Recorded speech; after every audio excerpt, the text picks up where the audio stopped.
Əmək məzuniyyətlərinin verilmə vaxtı işəgötürənin və işçinin təşəbbüsü ilə əsaslandırılmaqla, onların qarşılıqlı razılığı ilə başqa vaxtda keçirilə bilər. Əmək məzuniyyətinin başqa vaxtda keçirilməsi dedikdə, cari ildə məzuniyyətinin verilmə növbəsində nəzərdə tutulan vaxtın bir aydan başqa aya, cari iş ilində növbəti iş ilinə, habelə növbəti təqvim ilinə keçirilməsi başa düşülməlidir.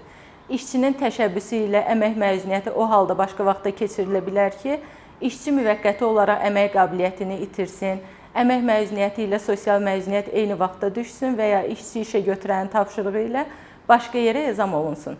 İşçiyə əmək məzuniyyətinin müəyyən edilmiş növbədə nəzərdə tutulan vaxtda verilməsinin istehsalın, işin, xidmətin normal gedişinə xələl gətirə biləcəyi hallarda işə götürənin təşəbbüsü və işçinin razılığı ilə əmək məzuniyyəti başqa vaxtda keçirilə bilər.